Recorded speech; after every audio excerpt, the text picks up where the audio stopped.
Hi, I'm Elliot Peng, and I'm in cohort 15 at the Guild Hall. Today is January 27th, 2011. I'm going to go over the UDK build process for the December 2010 version of UDK, and this guide will hopefully help you to create a full UDK game build and distributable installer from your existing levels, assets, and code. This does assume that your levels, assets, and code are working and ready to go. Just as a reminder, all your source should already be in development/source, and you can either put it onto the existing My Mod folder, which exists for custom mods, or you can create your own folder, which I have done and I've called a test project. In this folder, you see the required classes folder, which contains all the .uc Unreal script files.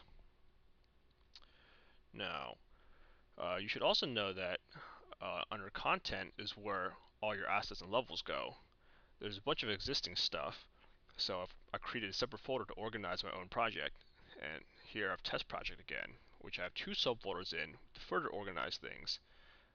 Here I just have one level, a sample map.udk, and a UPK package, which are the associated assets that go along with that level. So, uh,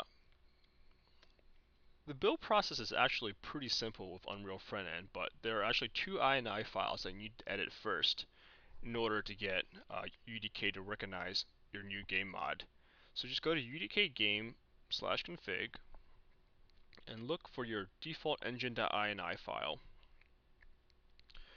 What we want to do is look for the Unreal Ed.editor engine line, the section, and we want to add this one line plus mod edit packages equal the name of your project, which is the folder name that you have in development/source, which if you remember, mine is test project, and I'll just bring up real quick, source test project.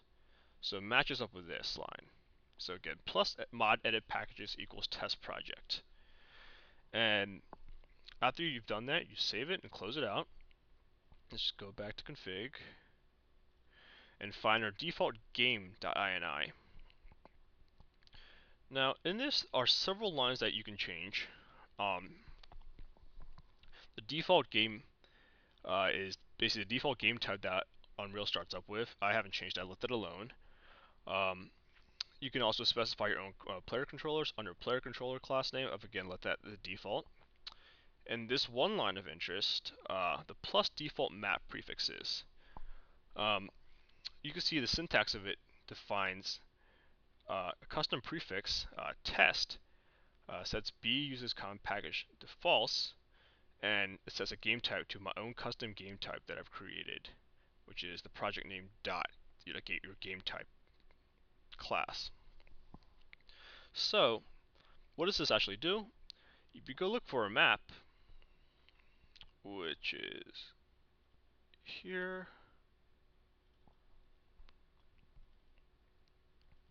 you'll see that I've prefixed my own map with this test prefix.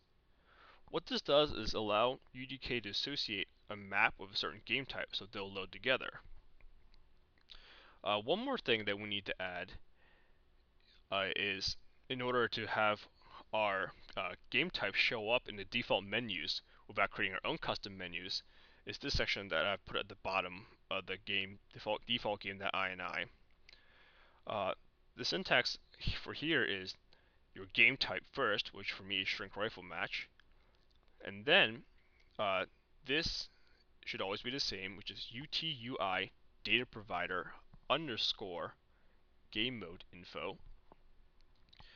And there's a bunch of settings that you should copy from here, but the ones that you will need to change are the game mode, which again is the shrink rifle match coming from your project, your sample map, or sorry, your map, which for me is my so-called sample map, which is the default map, and you can give it a description and a friendly name here, and also the prefix that the map has, which is test. All the other things can stay the same, but again, this is to let the default menus know about our game type. So after you've added those things, you can save and close out the INI file, And we're actually going to go back to config, and we're going to delete the UDK engine and game.ini files. UDK will automatically rebuild the INIs once it runs based on the default engine and game.ini. So we actually want to just delete them to clear them out and make UDK rebuild them. Now, after you edit your INIs, you can go over to Unreal Frontend. Now, front-end tool is really simple to use, but one thing you have to remember, if you actually want to package your game, which is the step that creates the installer, you have to first run the front end in administrator mode, otherwise it won't work. If you're just looking to recompile scripts or to cook your packages, you don't have to launch it in admin mode, but if you're looking to package your game, you have to run it in admin mode. Now, to actually do this, you need to, well, the easiest thing to do would be actually to clone an existing profile, which is the existing DM deck profile. You can hit clone here to copy all its build settings here. We could rename it. I've already got one here, but just to show you, let's call it Test Project 2. Now we just remove the map that we don't want, DM deck. We'll add our own map, my sample map here, and you can just hit the big green button to start compiling and cooking your packages.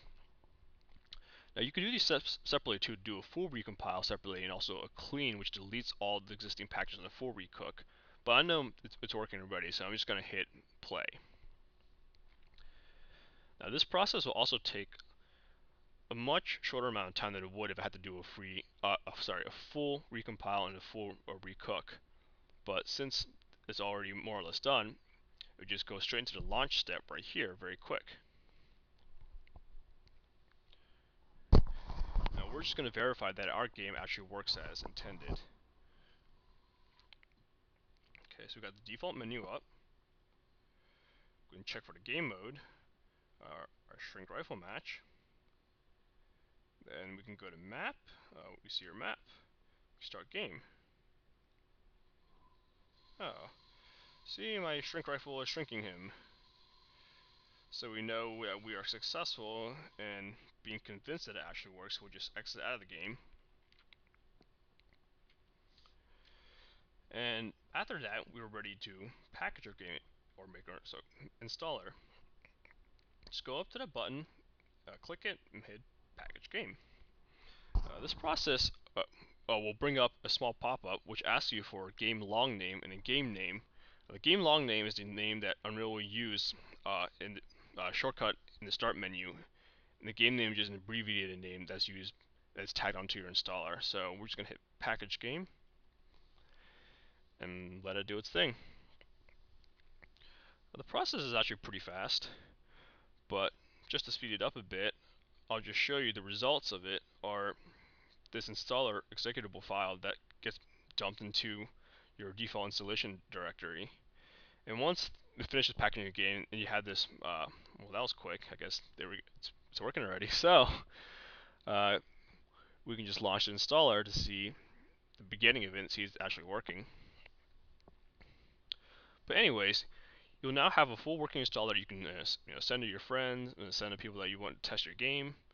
And hopefully this video will help you to get started, and hopefully also showed you how easy it was to make a build of your game. And again, you have to have your files in the right directory, your asset and code in your right directories. You need to edit the default engine, default game.inis, and then all you got to do is fire up Unreal Frontend, hit the start button to compile and cook your code and your assets, and then you can verify with the launch, and then you just package your game and you're ready to go. So thanks for watching. Hope this helps you out.